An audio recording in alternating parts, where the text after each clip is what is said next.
transmisión con motivo de la conferencia de inauguración del ciclo académico Primavera 2022 de la licenciatura en Derecho de la Universidad Iberoamericana Ciudad de México. La conferencia es la gran reforma judicial del año 2021. Presento a quienes participan en este acto. Ministro Arturo Saldívar, presidente de la Suprema Corte de Justicia de la Nación y del Consejo de la Judicatura Federal.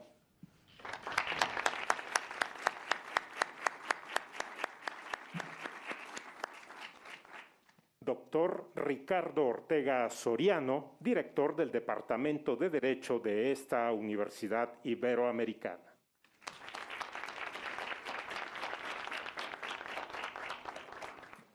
A continuación observaremos un video con las palabras de bienvenida a cargo del doctor Luis Arriaga Valenzuela, rector electo de la Universidad Iberoamericana. Adelante con el video, por favor.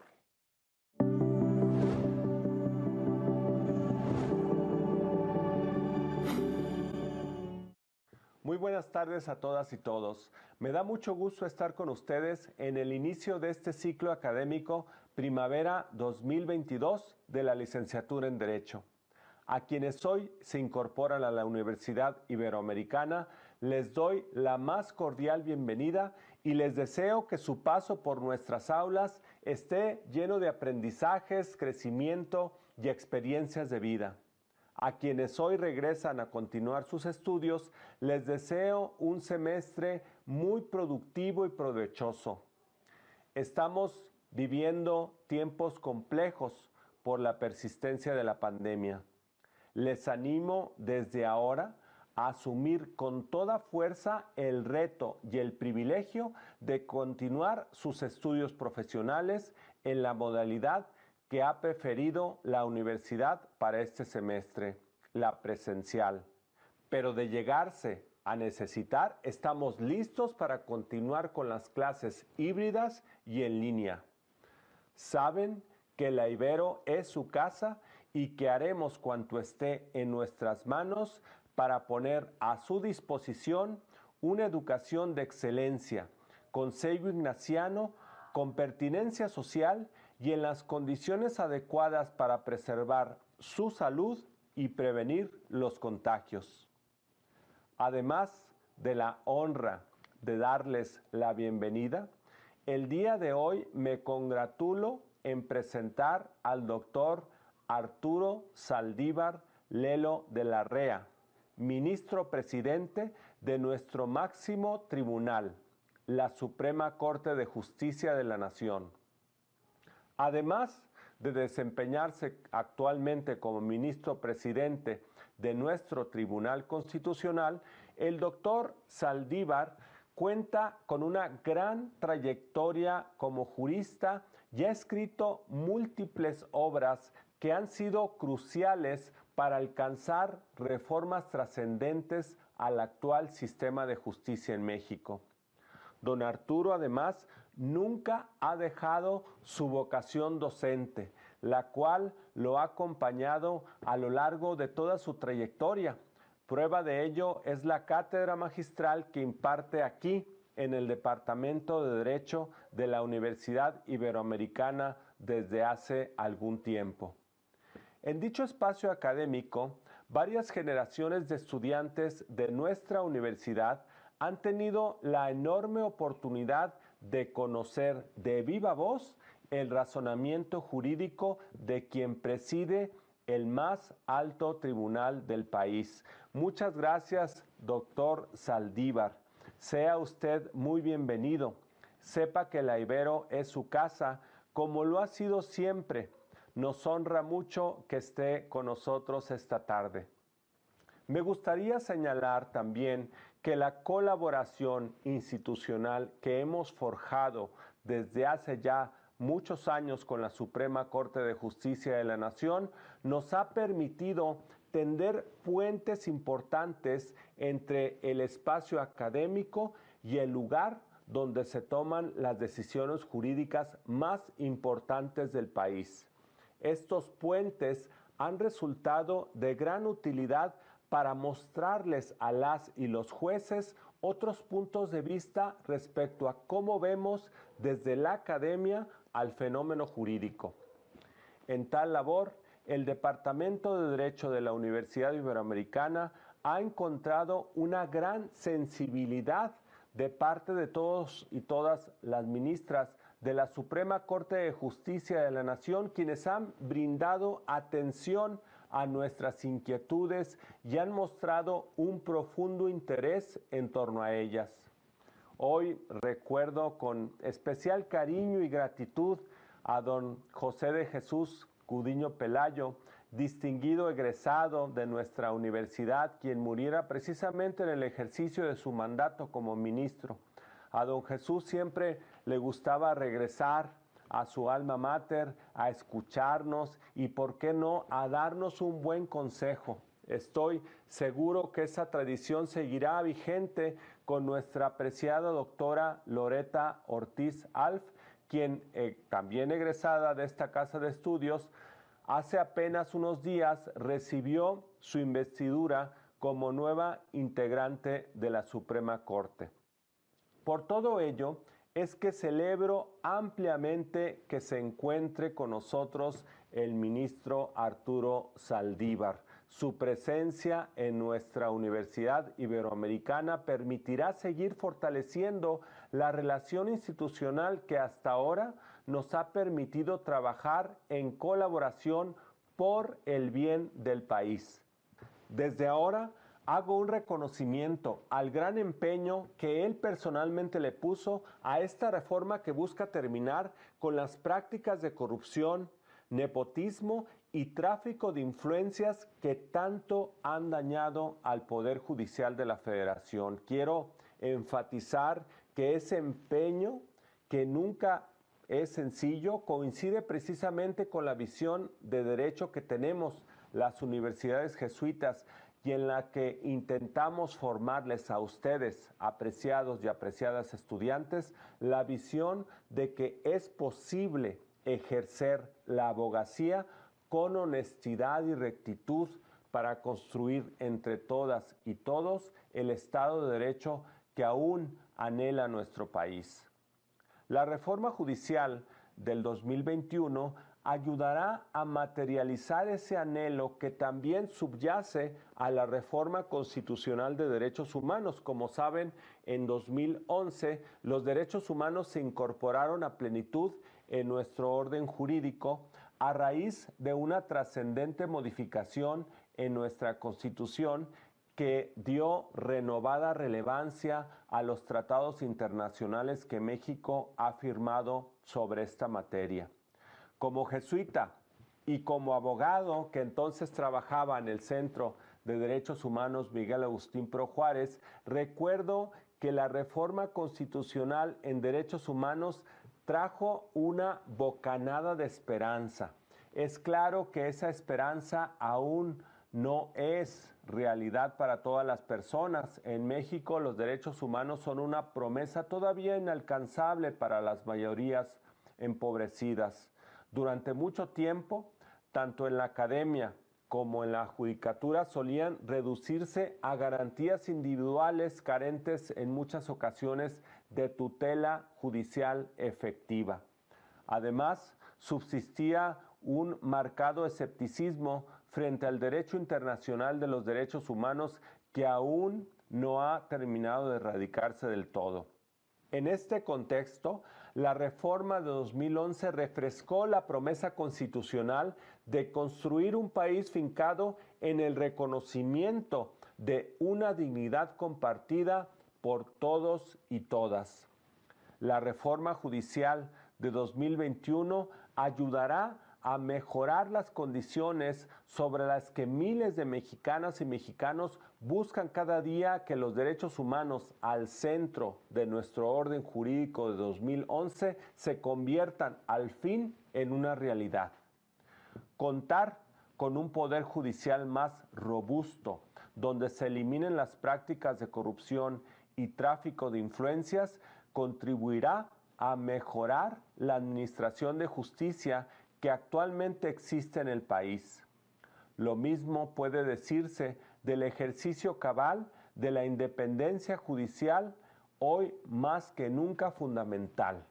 Quisiera cerrar esta breve presentación insistiendo con base en nuestra identidad como Universidad Confiada en la Compañía de Jesús, en que los debates en materia de derechos humanos, sobre todo de los que se efectúan en clave jurídica, deben hacer lo posible por historizar su entendimiento. Este método propuesto por el jesuita Ignacio Ellacuría supone en esencia no perder de vista el contexto y sostener una mirada crítica de la realidad. En este sentido, que al discutir la gran reforma judicial de 2021, no debemos dejar de insistir que esperamos que ella ayude a cumplir la esperada promesa que todos y todas podamos vivir en un país en el que se respeten los derechos y libertades fundamentales, lo que, como ya señalé, aún dista de ser una realidad de nuestro país. La violencia y la impunidad campean en nuestra adolorida nación, como nos lo recuerda en una de las expresiones más dolorosas, pero también dignas, el rostro de los padres y madres que desesperadamente buscan a sus familiares desaparecidos. No pierdan nunca de vista, queridos estudiantes, esa realidad que a todos nos debe interpelar, esa realidad que pensamos en la Ibero no nos debe llevar a descartar la idoneidad del derecho para resolver la conflictividad social, pues no hay otro camino sino que nos tiene que incitar a dotar al derecho de una mayor utilidad social enfrentando creativamente los retos del presente. Sin más preámbulo, le doy de nueva cuenta la más cordial bienvenida al doctor Arturo Saldívar, a quien le reitero que la Ibero es su casa. Estoy seguro de que la conferencia que nos impartirá será muy provechosa y fructífera. Gracias a toda la comunidad de la Ibero y a todas y todos aquellos que nos acompañan presencialmente o a la distancia en este gran evento académico de inicio de cursos.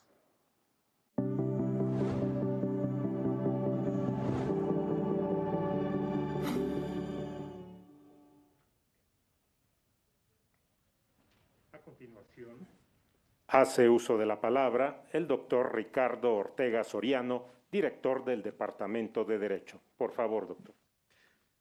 Muchísimas gracias. Muy buenos días a todas. Muy buenas tardes a todas y todos. Doctor Arturo Saldívar, presidente de la Suprema Corte de Justicia de la Nación. En primer lugar, quisiera reiterarle la bienvenida a nuestra universidad, tal y como ya lo ha hecho nuestro rector, el doctor Luis Arriaga Valenzuela, a quien, por supuesto, le agradecemos sus palabras. De la misma manera, quisiera agradecer y aprovechar este momento para agradecer a la maestra Silvia Schmelkes del Valle, vicerrectora académica, por acompañarnos el día de hoy, al igual que a la doctora Alma Polo, directora de la División de Ciencias Sociales, por compartir con nosotras y nosotros este evento. Desde luego, quisiera darle las gracias a nuestras y nuestros académicos de tiempo completo, que veo por ahí, a nuestras y nuestros profesores, profesoras de asignatura, y por supuesto a nuestras y nuestros estudiantes, ya sea que nos acompañan presencialmente en este auditorio o lo hacen a través de las redes sociales. Este evento lo hemos organizado especialmente para todas y para todos ustedes. Señor ministro Saldívar, quisiera decirle que su presencia el día de hoy es particularmente importante para el Departamento de Derecho de la Universidad Iberoamericana, como ya también lo ha puntualizado nuestro rector. Y es muy importante por las siguientes razones. La primera, debido a que quizá este es propiamente el primer evento de este tipo que organizamos desde el Departamento de Derecho de manera presencial después de casi 2 años de tener actividades casi de manera exclusiva a distancia. Puede decirse que el día de hoy es un día muy importante para la comunidad de nuestra universidad, ya que como finalmente nos hemos podido reencontrar después de mucho tiempo. Frente a la complejidad de la situación que aún vivimos, el estar aquí nos llena de ilusión y de esperanza. Aprovecho, por cierto, el invaluable apoyo logístico de los equipos tanto de la Suprema Corte de Justicia de la Nación como de la Universidad Iberoamericana para hacer realidad el evento de esta tarde. En segundo lugar, ministro Saldívar, quisiera decirle que para el Departamento de Derecho, el día de hoy es un día especial porque podemos recibir presencialmente a las primeras 2 generaciones de estudiantes que han iniciado sus estudios con el nuevo Plan de Estudios Manresa.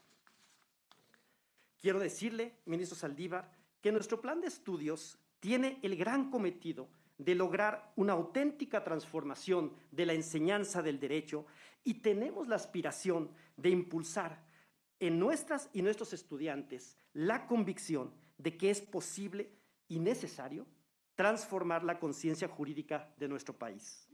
El diseño del nuevo plan de estudios tuvo en su momento la claridad y el impulso que nuestro querido José Luis Caballero realizó para apostarle al modelo de enseñanza clínico y justo hoy queremos que ese modelo clínico constituya uno de los rasgos distintivos de nuestro modelo educativo. Por ello, señor ministro, su presencia el día de hoy tiene un enorme simbolismo para el arranque de nuestros cursos. Me explico. En primer lugar, su presencia nos permite dialogar sobre un tema crucial para el futuro de la justicia en México. Me parece fundamental que la enseñanza del derecho se lleve a cabo a nivel de piso, es decir, que se preocupe y reflexione sobre los temas más importantes para la agenda nacional. Por ello, poder sostener un diálogo universitario, abierto, respetuoso, crítico e inteligente, me parece que es una oportunidad invaluable para decirle a nuestras y nuestros estudiantes que la enseñanza del derecho no puede quedarse en el mundo de las ideas o descontextualizada de las circunstancias históricas, políticas o sociales que vivimos, sino que debe construirse a partir de la realidad y de las complejidades que se presentan en la vida cotidiana. En segundo lugar, me parece que es muy importante que nuestras y nuestros estudiantes puedan, señor ministro, recuperar directamente su testimonio sobre la gran apuesta que ha significado para el Poder Judicial llevar adelante el contenido de esta reforma, los obstáculos y, decirlo también, las críticas que ha enfrentado y, por supuesto, las expectativas de futuro que tiene para el Poder Judicial y para la justicia en México. Podemos tener acuerdos o desacuerdos con usted en relación con la reforma. Los desacuerdos son también parte de la vida democrática y un fundamento de la vida académica. Sin embargo, me parece que más allá de tales desacuerdos, nadie puede cuestionar que detrás de la reforma que el día de hoy analizaremos existe una convicción muy clara de que las cosas tenían que cambiar y que no podían permanecer como estaban. Usted lo ha dicho en repetidas ocasiones, la reforma ha partido de un ejercicio de autocrítica del propio Poder Judicial. Le decía que es simbólica su presencia para nosotras y nosotros, señor ministro, ya que es muy importante que nuestras y nuestros estudiantes puedan ver, observar directamente que los cambios son posibles cuando existe la determinación, la perseverancia y la congruencia para lograr tales cambios. En la Universidad Iberoamericana aspiramos a que nuestras y nuestros estudiantes sean conscientes que los cambios son posibles, pero que hay que apostar por ellos. Finalmente, quisiera decirle, señor ministro, que existe una tercera razón por la que su presencia es valiosa el día de hoy. En la Universidad Iberoamericana compartimos con usted la convicción de que la defensa de los derechos humanos debe ser un aspecto central de la formación de cualquier jurista.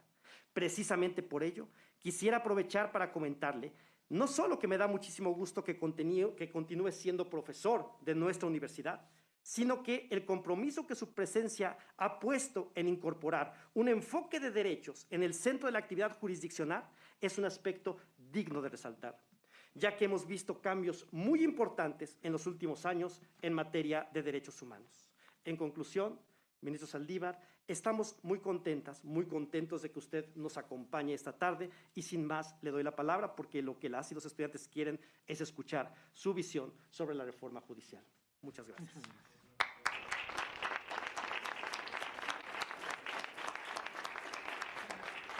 Gracias, doctor Ricardo Ortega Soriano. Y a continuación, para presentar la conferencia La Gran Reforma Judicial del año 2021, hace uso de la palabra el ministro presidente Arturo Saldívar. Por favor, ministro presidente.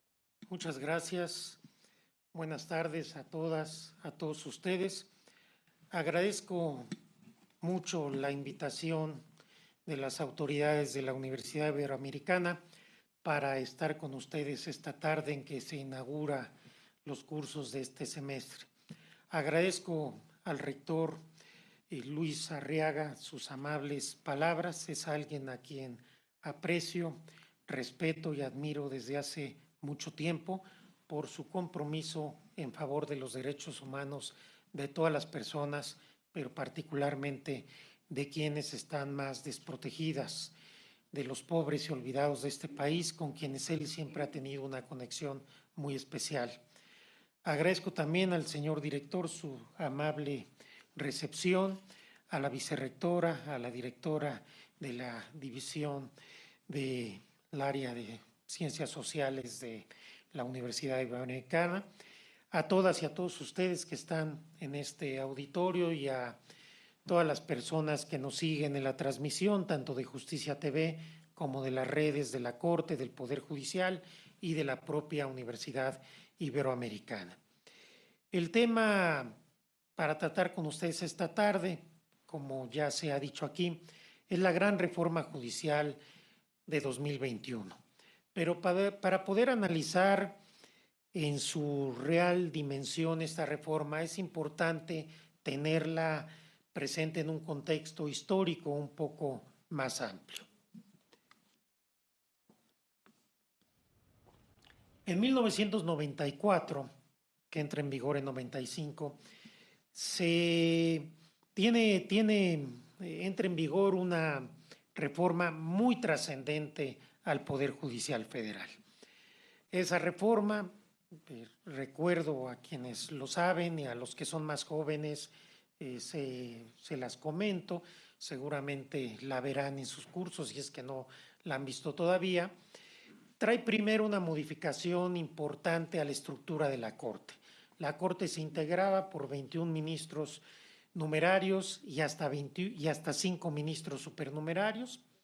Tenía la propia Corte la administración de todo el Poder Judicial y se cambia esto en 95 para que la Corte se integre solamente con 11 ministros, con 2 salas. Antes se tenían 4 salas y una sala auxiliar, y se crea el Consejo de la Judicatura Federal para administrar todo el Poder Judicial Federal, con excepción de la propia Suprema Corte. Este fue un cambio muy importante. El presidente Zedillo tuvo la visión de que ante la transición democrática que se avisoraba en aquel momento, era de la mayor trascendencia tener un Tribunal Constitucional, una Suprema Corte independiente, autónoma, que supiera ser el árbitro de las contiendas políticas que seguramente vendrían con la transición. Y esta reforma fue de una enorme importancia. Por primera vez tenemos una Suprema Corte independiente, autónoma. Sin embargo, todas las reformas, esto lo repito yo con mucha frecuencia, al final dependen de quién las interpreta. Una reforma puede ser tan avanzada o no, dependiendo del alcance, del contenido que los jueces constitucionales le demos. Y esta reforma de 95, que sin duda es una de las más importantes en la historia de nuestro constitucionalismo, fue de la mayor relevancia para que la Corte se constituyera como el árbitro de las diferencias competenciales entre los diferentes órdenes de gobierno y de poder. Sin embargo, esa reforma quedó incompleta porque alguien le vendió a los ministros de la Corte de esa época que lo verdaderamente relevante que hacían los tribunales constitucionales, y la Corte a partir de ese momento se asume como un tribunal constitucional, era resolver conflictos entre órganos de poder, era resolver conflictos competenciales. Y les pareció en aquel momento a quienes integraban el Pleno de la Corte que los temas relacionados a derechos humanos eran temas secundarios, eran temas que se deberían ver por los tribunales colegiados de circuito. Y a partir de ahí, yo sostuve, yo todavía no era ministro, obviamente, que se había generado una justicia constitucional dispareja, desequilibrada, a partir de la cual se privilegiaba la resolución de los conflictos entre órdenes de poder y se delegaba a los tribunales colegiados los temas relacionados con derechos humanos. Así fueron los 10 primeros años de esta reforma. En junio de 2006, yo escribí un artículo junto con Ana Laura Magaloni, que molestó mucho en la Corte, que se llama El Ciudadano Olvidado. A partir de este artículo, nosotros decíamos que la Corte se tenía que dedicar a temas de derechos humanos. En ese momento, una ponencia de un ministro muy popular que hoy está en retiro nos contestó que eso no era posible ni deseable. Yo sostuve y sigo sosteniendo que eso era posible y deseable.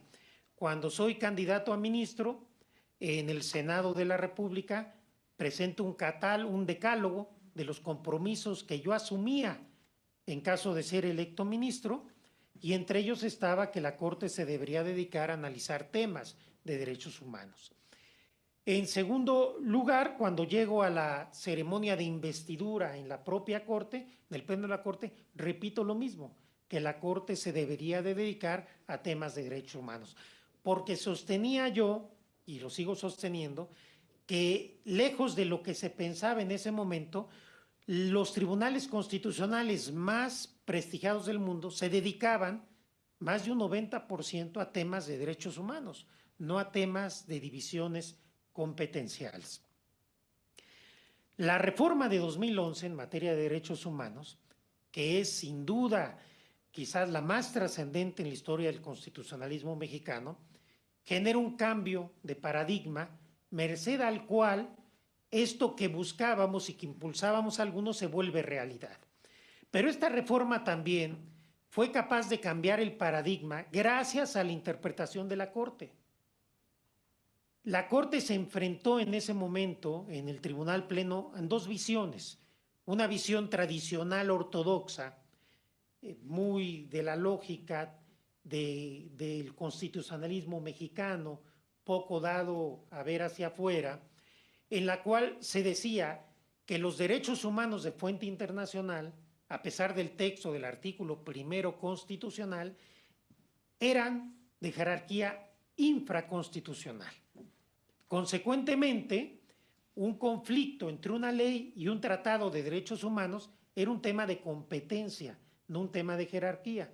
Algunos otros sosteníamos que, derivado del artículo primero constitucional, se generaba un bloque de constitucionalidad, un nuevo parámetro de regularidad constitucional formado por los derechos humanos constitucionales propiamente dichos y por los derechos humanos de fuente internacional que se convertían también en derechos humanos constitucionalizados.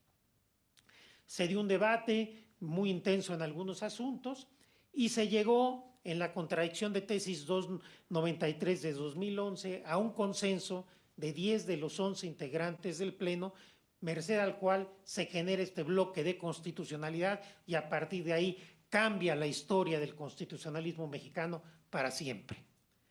Y a partir de ahí tenemos un bloque de constitucionalidad robusto que permite que hoy la Suprema Corte se dedique fundamentalmente y esencialmente a la defensa de los derechos humanos.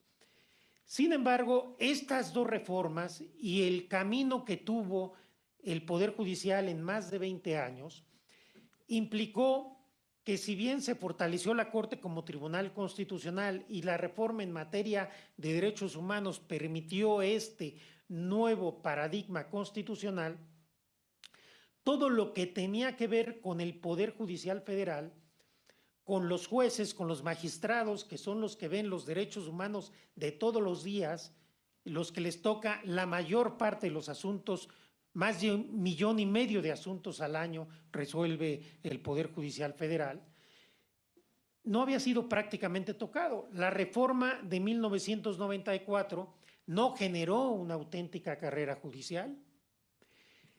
A partir de ahí no se consolidó un combate al nepotismo, al contrario, se consolidó el nepotismo como una cultura dentro del Poder Judicial Federal. No se avanzó hacia la igualdad y la paridad de género. No se combatió el acoso sexual y la violencia de género, al contrario, se consolidaron también como una práctica tolerada dentro del Poder Judicial Federal.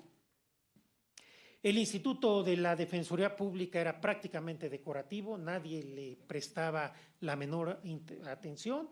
El Instituto de la Judicatura Federal, que era quien formaba a los jueces magistrados, pues era una cultura endogámica, los propios jueces magistrados educaban a los nuevos jueces y magistrados y se iba repitiendo, eso sin contar que la mayoría de los exámenes que se hicieron estaban con sospecha de corrupción y en algunos tan hubo corrupción que se tuvieron que invalidar concursos porque quienes querían ser jueces hacían trampa para ser jueces y las autoridades del Poder Judicial eran parte de esta trampa.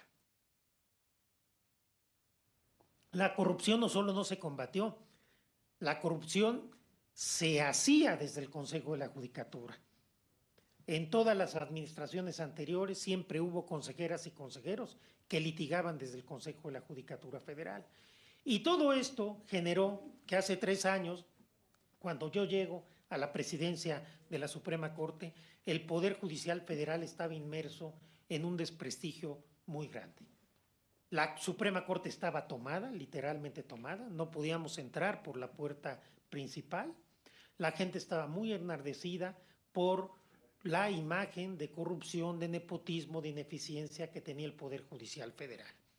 Por eso yo dije incluso antes de ser presidente de la Corte que era importante hacer una autocrítica, que la única manera de que el Poder Judicial pudiera ser avante era ser autocríticos y que nosotros nos reformáramos a nosotros mismos. En aquel momento, en principios de 2019, había más de 100 iniciativas de reformas al Poder Judicial Federal impulsadas por todos los partidos políticos en el Congreso de la Unión. Este impulso a estas situaciones hubiera generado reformas verdaderamente injerentistas en el Poder Judicial y que hubieran implicado que desapareciera la independencia del Poder Judicial.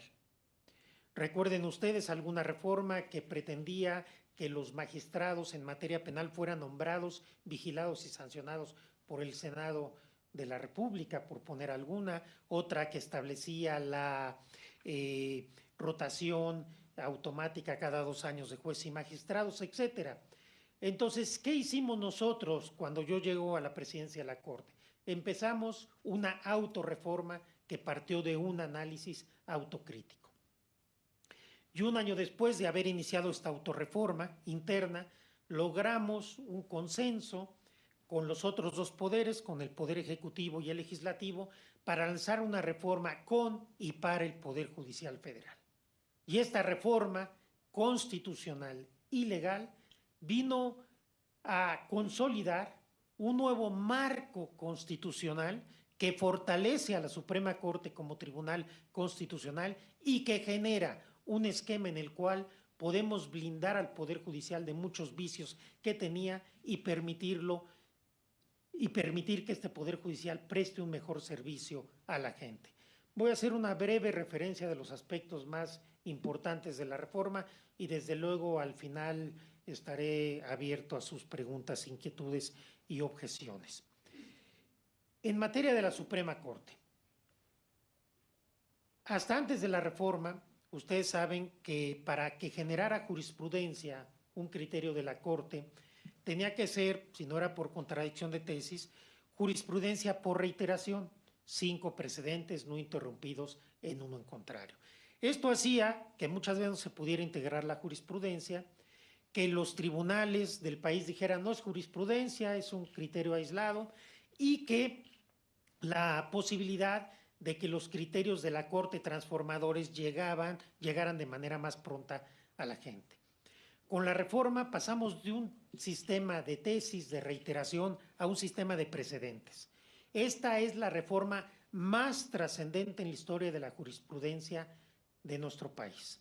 A partir de ahora, todas las sentencias de la Corte, tanto de las salas como del Pleno, la de las salas por 4 ministros y la de la Corte por 8 ministros o ministras, estas sentencias, las argumentaciones, las consideraciones de la sentencia que se sostienen, es sencillo, son vinculantes para todos los tribunales del país. Esto es de una enorme trascendencia. De esta forma se podrá llegar de manera mucho más sencilla para que las sentencias de derechos humanos de la Corte hagan diferencia en la vida de las personas. Esto obviamente implica para las ministras y ministros un trabajo mucho más intenso, mucho más exigente. Tenemos que ser mucho más cuidadosos en cada frase, en cada palabra, porque ya no hay ensayo y error. La sentencia es vinculante de inmediato.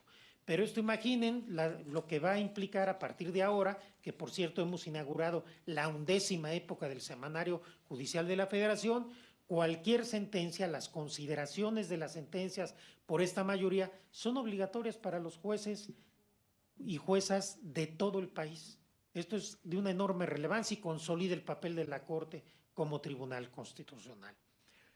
Un segundo problema que tenía la Corte, que no le permitía ser un tribunal constitucional realmente, era la cantidad de asuntos que llegaban que eran de legalidad. En México tenemos una primera instancia en todos los asuntos, una segunda instancia, y en la mayoría de los países ahí acaban los asuntos.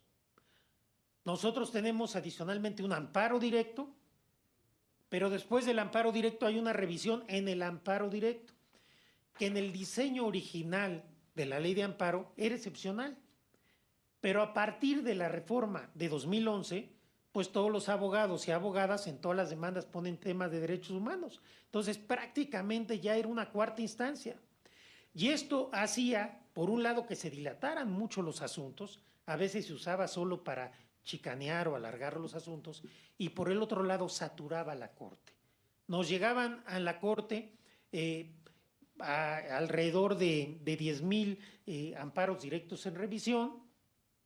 De esos se desechaba prácticamente el 90%, y esos 9,000 asuntos desechados eran 9,000 recursos de reclamación, que tenía que resolver las salas de la Corte. Estos asuntos implicaban el 70% del trabajo de las salas de la Corte. Y de estos 9,000 asuntos, prácticamente el 97% se confirmaba el desechamiento. Entonces esto era un absurdo, no había justificación, y la Corte necesita dedicarse a los asuntos realmente relevantes en materia de derechos humanos. Por eso hoy el recurso de amparo directo, de revisión en el amparo directo es excepcional. Solo cuando a juicio de la Corte haya una cuestión de extraordinaria relevancia en materia de derechos humanos o de constitucionalidad se admite. Y ojo, el desechamiento de este recurso ya no es recurrible.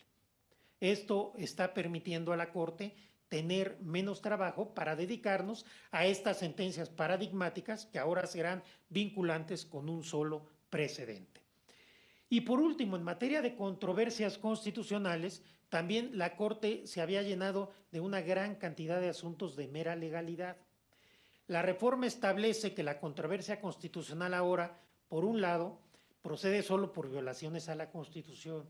Por otro lado, muy importante, abre la puerta para que en las controversias se pueda impugnar violación a derechos humanos. Pues las cuestiones competenciales normalmente vienen vinculadas a temas de derechos humanos.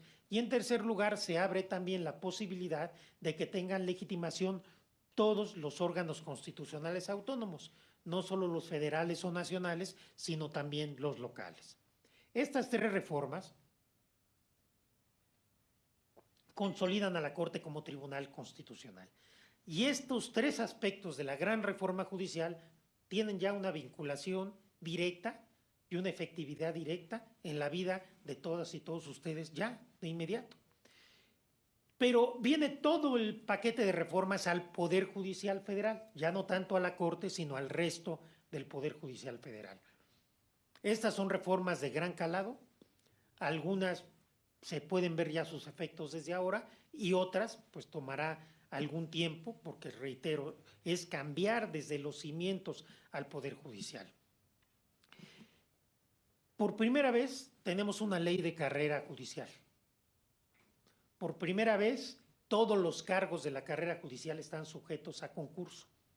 Hasta ahora solamente los cargos de jueces y magistrados eran sujetos a concurso. Ahora todos los cargos del Poder Judicial Federal, jurisdiccionales, están sujetos a concurso. Se establece a nivel constitucional una escuela federal de formación judicial, con lo cual pretendemos tener un nuevo perfil de juzgadores y juzgadoras federales. Muchas gracias. Un nuevo perfil de juzgadoras y juzgadores federales. En esta escuela, que se está desempeñando con criterios académicos muy rígidos, muy estrictos, buscamos juezas y jueces más sensibles, más modernos, más comprometidos con la sociedad. Estamos en una nueva generación, en un relevo generacional en el Poder Judicial Federal, que se van a ver sus efectos en muy poco tiempo. Y otra cosa muy importante, la paridad es política pública, regla de desempate y criterio en el Poder Judicial Federal. Esto es de la mayor trascendencia. Nunca como ahora se habían nombrado tantas juezas y magistradas de circuito. Lo hemos hecho con acciones afirmativas. Hicimos los primeros concursos exclusivos para magistradas de circuito y juezas de distrito. Y a partir de esos primeros juicios exclusivos para mujeres, concursos, tenemos concursos paritarios en todos los cargos. Entonces vamos avanzando de manera muy decidida en la paridad. Pero también estamos avanzando en la igualdad sustantiva en el Poder Judicial Federal, con un combate intenso a el acoso sexual y la violencia de género, y con acciones afirmativas como son las licencias de paternidad, que por primera vez van a permitir romper estereotipos y evitar la discriminación y la brecha salarial entre hombres y mujeres. He dicho que queremos más y mejores mujeres en más y mejores cargos. Hoy esto ya está en la Constitución y ya está en la ley, y esto va a ser muy trascendente. El nepotismo, esta cultura generalizada en el Poder Judicial, hoy está totalmente reglamentada. Hoy las reglas son claras. Yo puedo decir categóricamente que a nivel de titulares de órganos jurisdiccionales ya no hay nepotismo en el Poder Judicial Federal. Ya no hay un solo juzgador que tenga familiares trabajando en su órgano jurisdiccional. Y ese es un paso de una enorme trascendencia. Hubo que mover y romper muchas inercias, y porque era parte de una cultura patrimonialista dentro del Poder Judicial Federal. Algo muy trascendente es la Defensoría Pública. No podremos tener una justicia diferente mientras la gente más humilde y más pobre no tenga una defensa de calidad. Hemos cambiado la Defensoría Pública para que tengamos más y mejores abogadas y abogados de oficio, defensores y defensoras públicas que defiendan a la gente más pobre. Estamos ya en todas las entidades federativas del país. Hemos aumentado potencialmente el número de lenguas indígenas en las que se presta el servicio. Y hoy estamos comprometidos con la gente. Tenemos ya muchas historias de personas que han sido liberadas y defendidas precisamente por nuestras abogadas y abogados, que están siendo capacitados también en la Escuela de Formación Judicial. Y estamos celebrando convenios con entidades federativas para que puedan defender en algunos casos en materia local, como así, y estamos también dándoles facultades para que puedan intervenir en casos de interrupción legal del embarazo, en casos de amparos en materia familiar, y que la gente más pobre de este país por primera vez tenga defensa de calidad. Creo que esta es una forma como vamos a poder igualar la cancha. Es uno de los programas, de los proyectos más importantes porque ahora el Instituto de Defensoría Pública también tiene jerarquía ya constitucional. De tal manera que tenemos un poder judicial que gracias a la reforma logra elevar a rango constitucional y legal el combate a la corrupción, al nepotismo, al acoso sexual y a la violencia de género, la apuesta por la paridad y la igualdad sustantiva, la apuesta por un perfil diferente de juzgador y juzgadora federales, más sensibles, más modernos, más comprometidos con la gente, con mayor sensibilidad social y humana, y una defensoría pública que llegue a todos los rincones del país para defender a la gente más pobre. Todo esto está ya en la Constitución, en las leyes, pero nosotros lo veníamos haciendo desde hace 3 años. Cuando digo que tenemos un nuevo Poder Judicial Federal, no es un discurso triunfalista, es un discurso realista que podemos demostrar con hechos. Ahí está mi informe que rendí en diciembre, la versión ejecutiva del informe y un micrositio que hay en la Corte y en el Consejo de la Judicatura, donde usted puede constatar de manera muy sencilla, amigable y con datos concretos esto que estamos diciendo. ¿Cuántas mujeres son magistradas? ¿Cuántas son juezas? ¿Cuántas se nombraban antes? ¿Cuántas lenguas indígenas se hablaban antes? ¿Cuántas se hablan ahora en la defensoría? ¿Cuáles son los requisitos académicos? Hemos celebrado una gran cantidad de concursos. Ningún concurso nuestro ha estado sujeto a la más mínima sospecha de corrupción. Son criterios meramente académicos por las áreas académicas, con gente de primera, de un enorme nivel intelectual y honorabilidad probada, de tal suerte que esta reforma judicial, gran reforma judicial de 2021, blinda al Poder Judicial frente a otro tipo de tentaciones, de reformas que hubo en ese momento para tratar de llevar a cabo y que hubieran puesto en riesgo la independencia, porque además es importante decir a ustedes, estas 2 reformas al final fueron aprobadas, avaladas y consensuadas con la Asociación de Magistrados de Circuito y Jueces de Distrito del Poder Judicial de la Federación, es decir, es una reforma a la cual llegamos en unidad en el Poder Judicial Federal. Todas las juezas y jueces federales estamos de acuerdo en que este es el camino, un camino de una mayor responsabilidad y cercanía con la gente, sobre todo con quienes menos tienen. El Poder Judicial obviamente debe ser la casa de todos. Ahí tenemos que impartir justicia a todos los asuntos que llegan y tenemos que dar también certeza a los empresarios, a los inversionistas de que las reglas del juego se cumplan. Pero tiene que ser una justicia con perspectiva de género. Tiene que ser una justicia que entienda de las discriminaciones estructurales a las mujeres, a los pueblos y comunidades indígenas, a las personas con discapacidad, a los grupos de la diversidad sexual, a las niñas y niños, etcétera. Y eso es lo que implica la gran reforma judicial de 2021, la reforma judicial más importante en casi 30 años, porque la reforma de 95 fue muy importante, pero sobre todo en la consolidación de la Corte y como que en el tema del Consejo se quedó a la mitad. Y después el Poder Judicial ya no tuvo ninguna reforma importante. Y los vicios se venían reproduciendo y se venían agravando. De tal suerte que me parece que la defensa que hemos hecho de la institución parte de una autocrítica. Cuando uno quiere defender una constitución o una institución, la ropa sucia no se lava en casa y no es negando los problemas que la vamos a defender. Es aceptando que tenemos problemas, estableciendo un diagnóstico y una ruta para resolver esos problemas. Esa ruta se marcó hace 3 años, vamos en la ruta correcta. Todos los compromisos que yo asumí cuando fui candidato a presidente de la Corte, no solo los hemos cumplido, sí hemos ido mucho más allá de lo que yo me comprometí. Hoy tenemos ya un nuevo Poder Judicial Federal y en el último año de mi administración queda solamente consolidar los cambios que ya hemos logrado.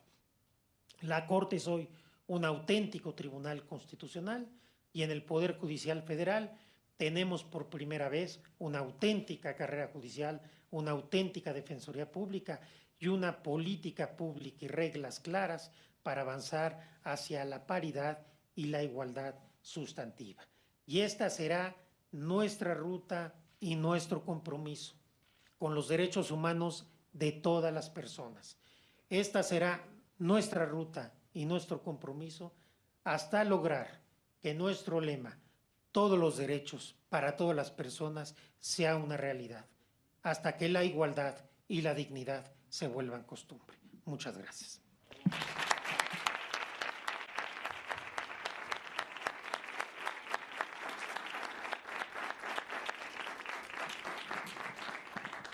Gracias, ministro presidente Arturo Saldívar.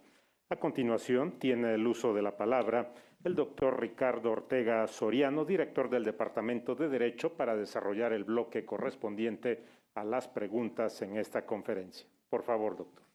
Muchísimas gracias.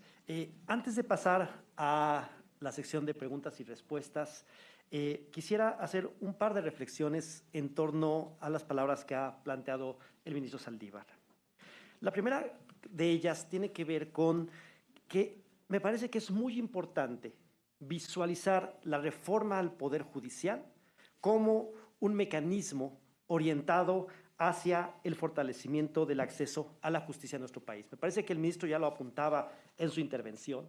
Y en ocasiones solemos pensar que las reformas legales vinculadas con el mandato de las instituciones o con las reglas que regulan el funcionamiento de ciertos órganos, pues se ve desde una perspectiva orgánica.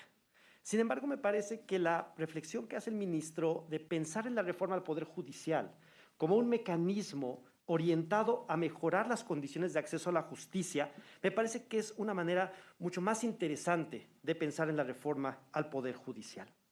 De ahí que también me gustaría hacer otra reflexión con todas y todos ustedes a partir de lo que ha puesto sobre la mesa el señor ministro. Creo que es importante pensar que la reforma al Poder Judicial, como cualquier reforma, no puede ser el final del camino. Ya lo decía hacia el final de su intervención el ministro. Hay que pensar que las reformas legales no transforman por decreto la realidad, pero que sí pueden ser herramientas que orienten procesos de transformación en las instituciones y en la sociedad. De ahí que me parece que es muy interesante cuando visualicemos la reforma al Poder Judicial, pensar que forma parte de una ruta que se perfila y que se orienta hacia mejorar las condiciones de acceso a la justicia de las personas. Una reforma contiene una serie de principios y elementos que luego deben traducirse en realidades y, por supuesto, que pueden posibilitar cambios, pero que es fundamental que vayan acompañadas de procesos de transformación en las instituciones. El gran reto me parece que en la implementación, ya lo decía también el ministro Saldívar, nos debe permitir que los postulados de la reforma realmente se traduzcan en un mejor sistema de justicia. De ahí que la reforma me parece que nos pone como sociedad un segundo elemento que es importante, y abre un debate ciudadano, un debate social sobre la pertinencia y la importancia del Poder Judicial como entidad fundamental para la democracia. Me parece que esto es importante ya que justamente cuando pensemos en las posibilidades de cambio de las instituciones, me parece que es muy importante no dejar de lado cuáles son los objetivos que se persiguen con ellas. Creo yo que es muy importante que como estudiantes de Derecho, que como abogadas y abogados, podamos llevar a cabo una reflexión muy profunda sobre las implicaciones que tiene la reforma para el futuro del Poder Judicial y sobre todo para la justicia en México. Ya lo decía el ministro, en 1994 hubo una gran reforma que dotó a la Suprema Corte de Justicia de la Nación de un estatuto político y jurídico que le ha permitido desarrollar en los últimos años una creciente, diría yo, tradición y doctrina de interpretación constitucional de los derechos humanos. Ese proceso se exponenció con la reforma constitucional en materia de derechos humanos, pero me parece que esta reforma de alguna manera nos lleva a la necesidad de reflexionar sobre que el marco interpretativo de los derechos humanos es un espacio muy importante, pero otro espacio también de la mayor importancia tiene que ver con las condiciones en que las personas accedemos a la justicia. De tal manera que, como lo decía el ministro en su artículo citado a partir de 2010, el ciudadano no sea el olvidado dentro de la ecuación. De tal manera que creo que es muy importante pensar que esta reforma al Poder Judicial sea realmente una herramienta que posibilite una transformación en las condiciones de acceso a la justicia que tenemos en este país. El ministro ya ha puesto sobre la mesa algunos debates muy interesantes que no voy a repetir, pero que sí me parece que es importante pensar que esta reforma no es el final del camino, sino que es un momento que debe significar una posibilidad para continuar con el impulso que nos acerque hacia un sistema de justicia más eficiente, accesible y de calidad. Quisiera también dejar ahí sobre la mesa, sobre todo a profesoras, profesores, estudiantes de Derecho, un par de ideas que creo que es importante. La reforma también nos implica a las escuelas de Derecho una serie de responsabilidades y de la necesidad de reflexionar sobre ciertos temas que tenemos que encontrar en nuestras temáticas de estudio. Por ejemplo, me parece que hay que hacer una reflexión muy profunda sobre cómo incorporamos a nivel teórico y práctico esta modificación en el sistema de precedentes de la que nos hablaba ya el ministro. A nivel de derecho comparado, se han desarrollado ejercicios muy interesantes sobre el papel del precedente judicial y me parece que esa beta es necesario que desde las escuelas de derecho sigamos profundizando.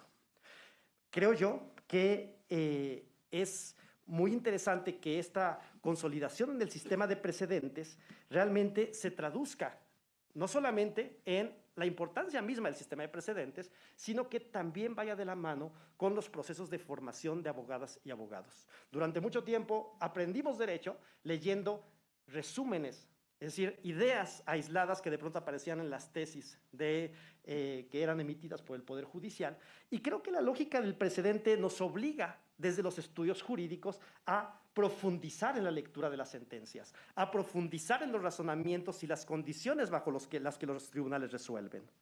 Finalmente, también decir que es muy importante seguir impulsando los debates en materia de defensoría pública.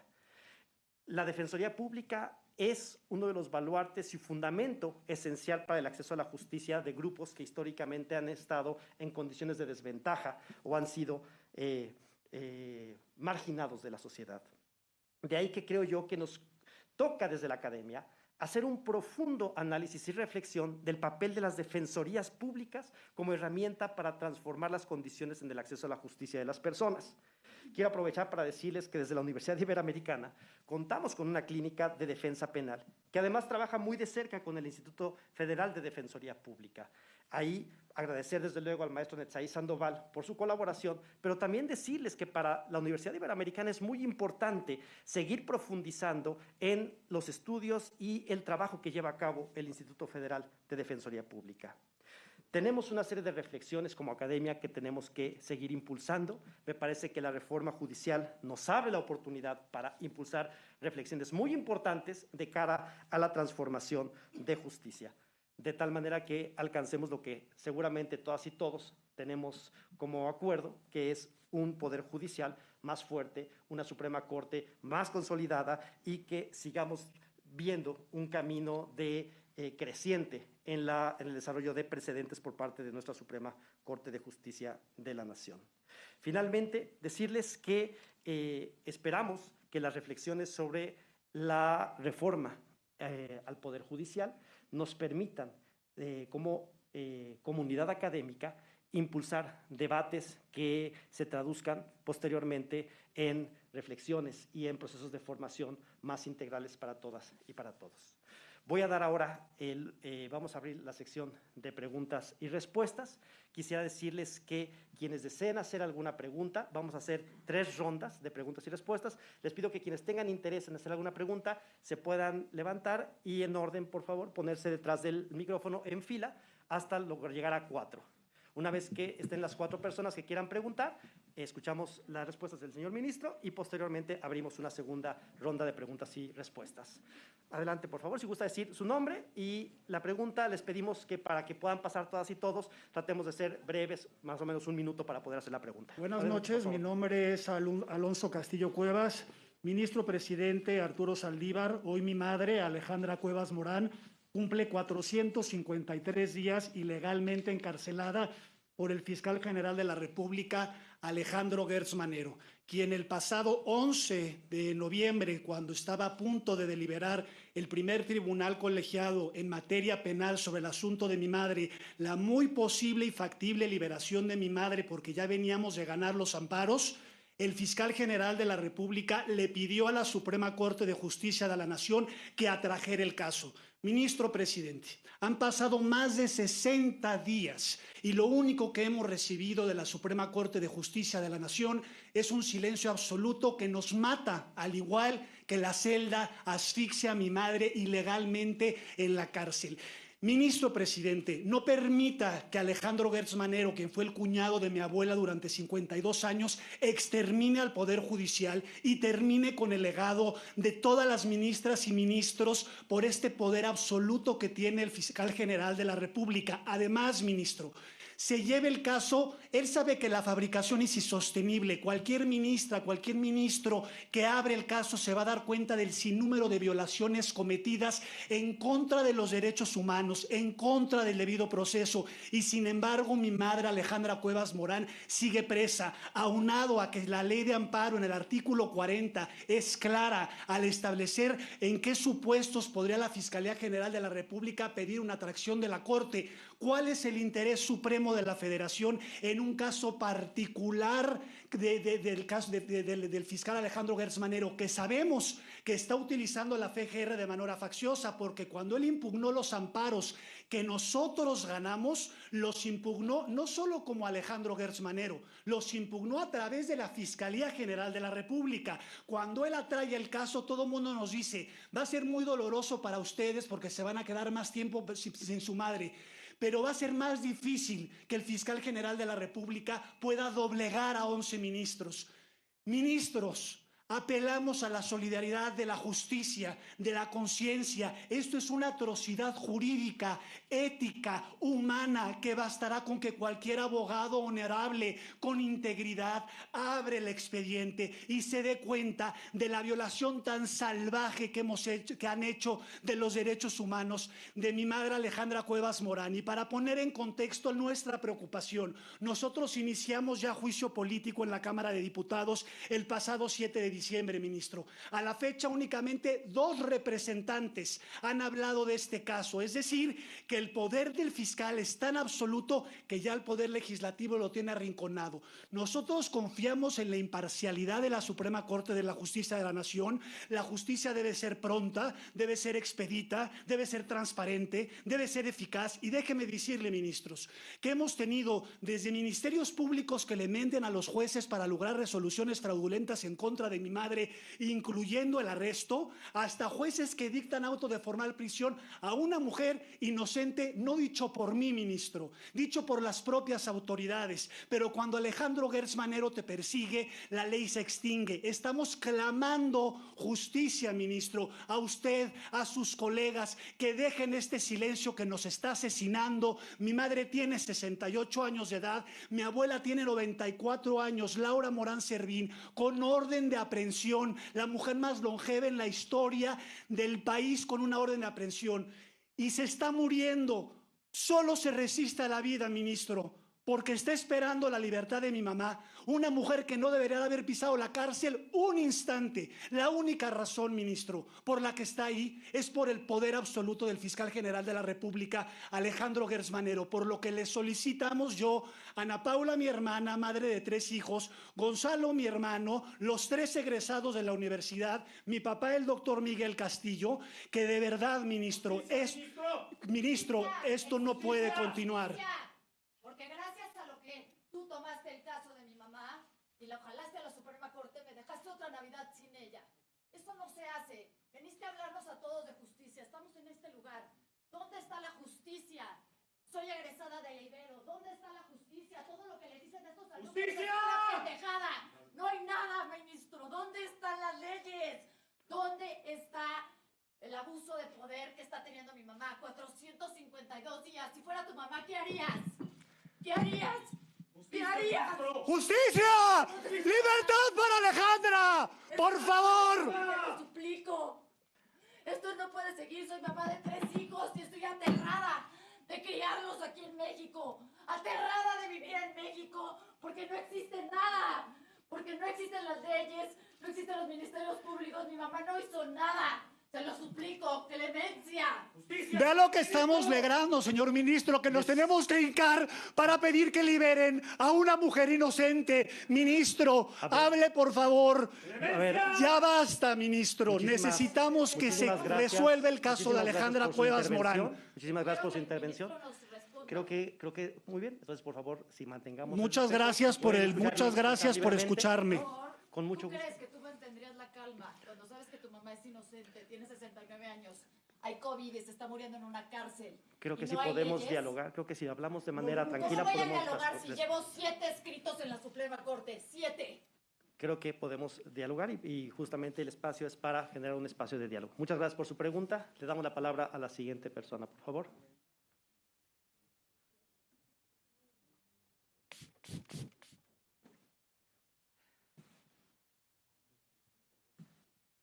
Buenas tardes, señor ministro. Es un honor tenerlo aquí.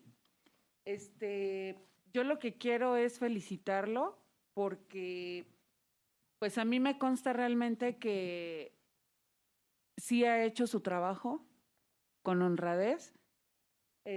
A mí me ha tocado acudir a Defensoría Federal para un amparo, una revisión de amparo de un juez que pues no sé si ha sido corrupto, pero bueno, gracias a esta Defensoría de Oficio que usted ahora ha modificado, hay una atención 24/7, atienden las 24 horas del día y eso me consta y pues darle las gracias, agradecerle porque realmente pues sí ha cumplido, pues darle las gracias por todas y cada una de las jurisprudencias que usted ha realizado en defensa de la familia. Yo lo sigo en Face, lo sigo en la Suprema Corte y la verdad su currículum, su trayectoria, es un honor, la verdad, tenerlo como ministro. Y bueno, pues eso, yo tengo una pregunta para usted. Y más bien no es como una pregunta, siempre yo he acudido a muchos debates con yo tengo 10 años, 20 años peleando con el papá de mis hijas. Mi hija es egresada de la Ibero. Gracias a la Ibero que les dio beca, porque las dejó abandonadas sin su escuela. Gracias a la Ibero, ellas pudieron, mis 2 hijas, terminar su carrera. Y yo tengo una pregunta que hacerle. Mire, yo hago, por ejemplo, todos los ciudadanos hacen un juicio común en un juzgado, ya sea de distrito o un juzgado familiar. ¿Qué sucede cuando ese juez, teniendo todos los elementos de prueba, emite una sentencia sin tener todos esos elementos y solamente dice, tienes el recurso? Un juez familiar, cuando un juez de distrito me dice, tienes el recurso, ¿sí? El lunes yo tuve una plática con el juez de distrito 10º civil, con el cual he peleado ya, no con la contraparte, sino con él, ¿sí? Ya un amparo, que tengo un hijo con discapacidad mental porque tiene esquizofrenia y no lo ha defendido. Y hablo con él y le refiero algunas cosas y me dice, si no le parece, tiene los recursos. Mi pregunta específica, ¿sí? Y es como pedirle a usted que considere esta situación, es, ¿qué pasa con un juez que en un mes tiene 5 revocaciones? Un juez de distrito que tiene 5 revocaciones o 10 revocaciones por un tribunal que, mis respetos para los tribunales porque son estudiosos, desmenuzan, como yo les digo, todos los asuntos los desmenuzan de pe a pa, estudian desde cuándo inició, todo el antecedente, todo. La verdad, mis respetos para los tribunales que tiene usted. porque son magistrados y magistradas, porque ahorita me han tocado magistradas súper estudiosas, ¿sí? Pero ¿qué sucede, señor ministro, con esos jueces que tienen 10 sentencias revocadas en un mes? No tienen consecuencia. Eso es algo que yo siempre he debatido y hoy se lo pongo en la mesa porque creo que es algo importante. O sea, nosotros como ciudadanos, sí, y lo dice Carbonell, ¿no? La justicia no es para los pobres porque no podemos acceder a un juicio de revisión. Hoy sí, gracias a usted, sí podemos acceder. ¿Por qué? Porque ya la Defensoría de Oficio nos puede llegar a ese recurso.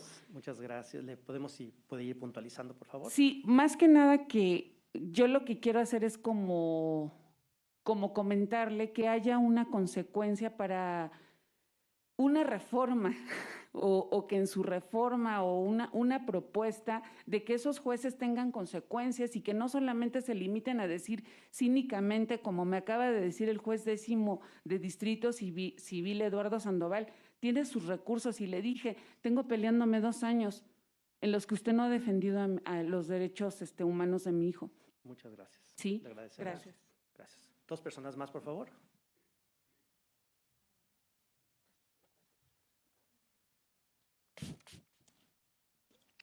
Bueno, un poquito más académico. Además de la correcta implementación de los presupuestos de la reforma, ¿qué otros rubros de atención considera usted que deberían alcanzarse dentro del Poder Judicial? Como fue la paridad de género, la carrera judicial, el sistema de precedentes. ¿Qué le podría faltar a una siguiente reforma? Gracias. ¿Alguien más? Una persona más, por favor.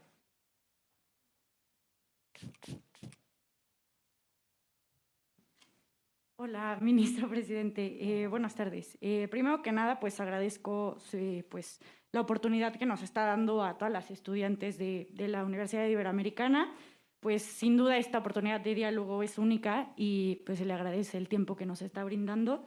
Y en segundo lugar, también me gustaría felicitarlo por su reforma, porque sin duda al Poder Judicial le urgía un cambio y le urgía tener una cabeza que verdaderamente se preocupara por las necesidades del poder, ¿no? Y pues las cosas malas que tenía. Lo que yo le quiero preguntar es, usted he visto que está muy cercano a los jóvenes, normalmente tanto pues como lo estamos viendo aquí, como en redes sociales, y me gustaría que nos pudiera dar un consejo, usted como ministro presidente, a nosotros como jóvenes estudiantes, como mujer estudiante de Derecho, y también como, pues sí, eso es todo. Muchísimas gracias. Gracias. Adelante, ministro.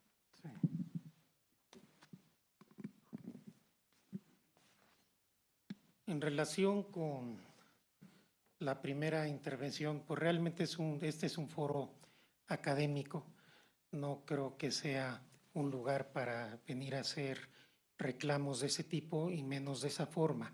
Sin embargo, entiendo su dolor, su sufrimiento y simplemente le contesto lo siguiente. En primer lugar, yo no atraje el asunto de su mamá, lo hizo el Pleno de la Suprema Corte de Justicia de la Nación por 8 votos. Entonces, a ver, yo lo escuché, ahora le pido que usted me escuche y después voy a contestar las otras preguntas. Yo creo que ustedes ya tuvieron un tiempo suficiente para decir todo lo que dijeron. Entonces ahora simplemente le voy a contestar y no voy a entrar a un debate. No es mi papel, ni mucho menos en un asunto que está sujeto a jurisdicción. Segundo comentario. La Corte no habla sino por sus sentencias. La Corte, ningún ministro o ministra, ni la Suprema Corte, ni yo en lo personal, podemos salir a opinar y a platicar de ningún asunto, ni del asunto que usted ha planteado, ni de ningún otro. La decisión sobre el tema de los 2 amparos en revisión que están en la Suprema Corte lo resolverá el Pleno de la Corte con base en las constancias que haya en el expediente, sin ninguna presión y consideración distinta que sea el que se ajuste a derecho, a la Constitución y al respeto a los derechos humanos, como lo hacemos siempre. De tal suerte que una de las razones por las cuales el asunto está en la Corte es para que ninguna de las dos partes puedan alegar que se resolvió por influencia de nadie. Las ministras y los ministros de la Corte resolveremos el asunto de acuerdo a lo que haya en el expediente, tratando de hacer lo correcto. ¿Cuál va a ser la decisión? No lo sé. Yo no conozco el asunto en este momento. Está por designarse un ministro ponente, presentará un proyecto y la Corte decidirá, ya sea por unanimidad o por mayoría, como lo hace en todos los casos. Lamento mucho la situación que ustedes están padeciendo, pero no es responsabilidad de la Corte, ni siquiera del Poder Judicial Federal. Este es un asunto que ustedes saben que se ha venido tramitando en otras vías y precisamente lo que busca la Corte es dar claridad y certeza, más allá de toda duda y más allá de cualquier influencia indebida al asunto de su mamá y de su abuela. Trataremos de hacer lo correcto y cumplir con nuestra obligación, como lo hemos hecho siempre. De verdad entiendo su dolor, su sufrimiento, su desesperación y por eso no tengo ningún reclamo con la forma como ustedes se han manifestado. Tienen todo el derecho de hacerlo. Yo soy un servidor público y tengo la obligación de aceptar sus reclamos, cualquier forma que estos reclamos adquieran. Sin embargo, siendo justos, yo no atraje el asunto. Sí, yo fui el que presenté la solicitud al Pleno, eso es cierto, y el asunto se resolverá por el Pleno de la Corte, por la instancia judicial más alta de este país, y estoy seguro que la decisión que se tome será la correcta. Es todo lo que les puedo manifestar en este momento. Y que tengan confianza en la justicia, como en la justicia de la Corte. Mucha gente ha llegado en situaciones igual o más desesperadas que ustedes, en situaciones de presiones políticas mucho más grandes que las que ustedes hoy alegan, y en la Corte pudimos hacer lo correcto. Yo no puedo prejuzgar sobre el caso, no lo conozco. Sería un irresponsable si yo hablara de este tema. Pero sí les puedo decir que la Corte va a hacer lo que a cada ministro y ministra les parezca lo correcto. Y por lo que a mí respecta, yo voy a votar de acuerdo a las constancias que haya en el expediente, cualquiera que sea el resultado al que mi estudio me lleve. Es lo único que les puedo decir. Al contrario. Señora, muchas gracias por sus comentarios. Qué bueno que la Defensoría Pública esté dando resultados. Como su historia, hay muchas historias en que se está haciendo diferencia.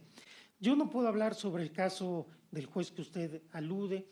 Desde luego que hay un tema en donde este elemento se toma en cuenta, por ejemplo, para ratificar o no a un juez. Hay veces también que no necesariamente porque a un juez le revoquen decisiones, el que esté equivocado es el juez. Depende mucho también los criterios de los colegiados. Lo que sí es que si un juzgador falla en contra de las constancias de autos, ahí sí incurre en una responsabilidad. Pero habría que ver el caso concreto. Está esto en buenas manos y le está defendiendo la Defensoría. Yo espero que logre justicia para usted y para sus hijas. Muchas gracias por sus comentarios y por la confianza en el Poder Judicial Federal. A usted. ¿Qué otras reformas habría que hacer? Qué buena pregunta, porque olvidé decir algo. Traté de hacer una conferencia breve para que pudiéramos tener este intercambio, que además yo pedí que pudiera ser de esta forma, y qué bueno, porque si hubieran sido por escrito, pues a lo mejor los jóvenes no hubieran podido expresarse con esa libertad o hubieran tenido que usar algún medio no reglado. Entonces, qué bueno que tenemos en una universidad como esta la oportunidad de poder dialogar de esta manera. La reforma al Poder Judicial Federal no es una reforma en la justicia, es una reforma al Poder Judicial Federal, muy importante, pero que no resuelve ni pretende resolver todos los problemas de la justicia en México. Una reforma que hace mucha falta es la reforma a la justicia local, porque ahí es donde enfrentamos los mayores problemas. Es la justicia menos independiente, más susceptible por regla general a temas de corrupción, muy dispareja en el país, y es la que le afecta a la gente de inmediato. Creo que haría falta una gran reforma a la justicia local. Por el otro lado, creo que hace también falta una reforma a la abogacía. Hablamos de jueces, de ministerios públicos, de policías, pero no hablamos de los abogados. Se tiene que hacer una reforma para elevar el nivel ético y profesional de los abogados y abogadas de México. Creo que estas dos reformas son esenciales desde mi punto de vista. Muchas gracias por la pregunta. ¿Qué consejos les podría dar a las estudiantes y a los estudiantes? Pues bueno, yo no soy nadie para dar consejos, aunque sí los doy cuando me los piden. Yo creo que un primer consejo que les podría dar a ustedes es estudiar con pasión y con tesón, porque estamos en un mundo muy competido. Entonces es necesario que estudien. Si ya trabajan, que trabajen con pasión, con entusiasmo, con tesón también, porque en muchas ocasiones el talento no es suficiente.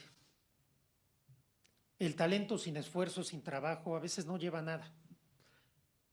Y el esfuerzo, la dedicación, la constancia, incluso puede llegar a suplir el talento.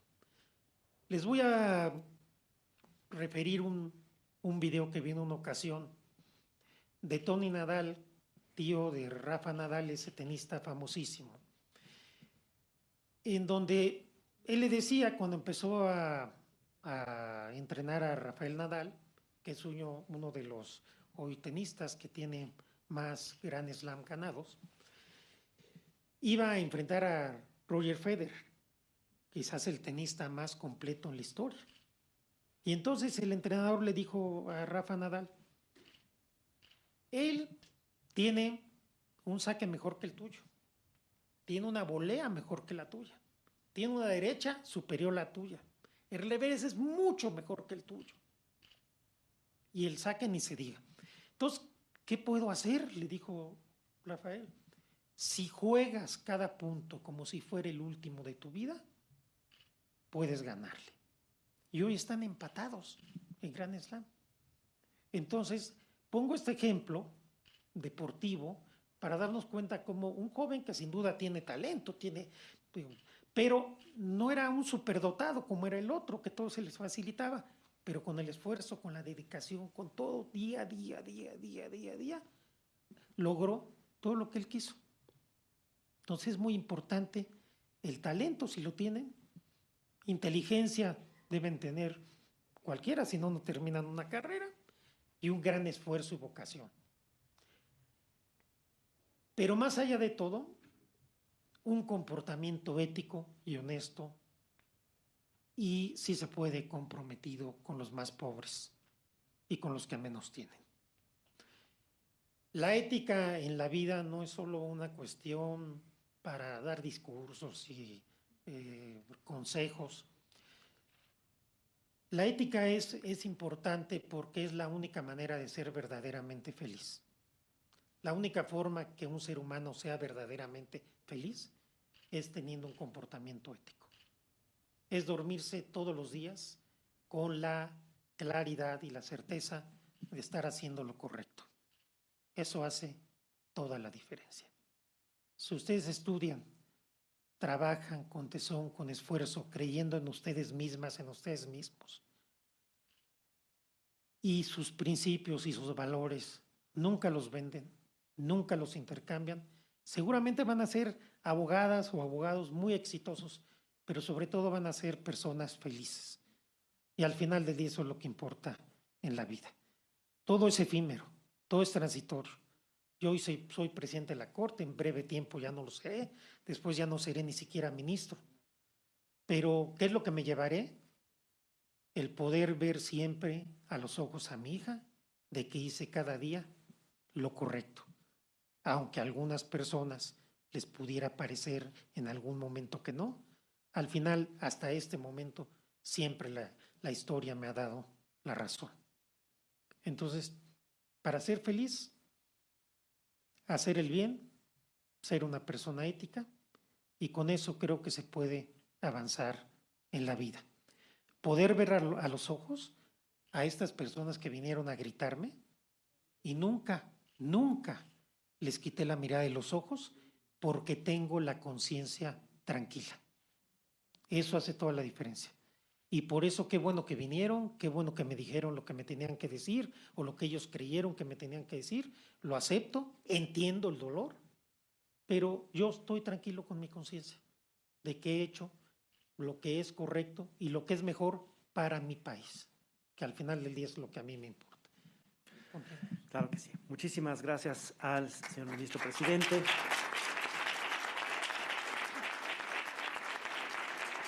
Estamos ya sobre el tiempo. Me parece que... Decir al ministro presidente que si así interpretó lo que le estábamos diciendo es por esta desesperación que nosotros sentimos. En ningún momento yo sentí que yo estaba alzando la voz. Hemos ido a la Corte 7 veces. Llevamos 2 meses de silencio. Le pido respetuosamente, ministro, que esto que le dije yo, que le dijo mi hermana, que le dijo mi hermano, lo tome como lo que es. Somos una familia desesperada que tenemos la fuerza del Estado por Gertz Manero, nada más él, en contra de nuestra familia. Así que le digo, Lo entiendo. amenazados de muerte. Entiendo su dolor, entiendo su desesperación, no tengo queja alguna, al contrario. Lo dije, qué bueno que estuvieron aquí, qué bueno que dijeron lo que tenían que decir. Al final del día, de eso se trata la democracia y eso es lo que nos debemos los servidores públicos. Cuando ustedes vienen, nos dicen cosas, escuchar, ser sensible a la situación que ustedes están viviendo. Muchísimas gracias y pues muchas gracias a todas y todos. Agradecemos mucho su atención. Agradecemos a quienes han participado en esta actividad. Gracias a quienes han seguido la transmisión a través de Justicia TV y redes sociales de la Suprema Corte de Justicia de la Nación, Universidad Iberoamericana. Por su atención, gracias.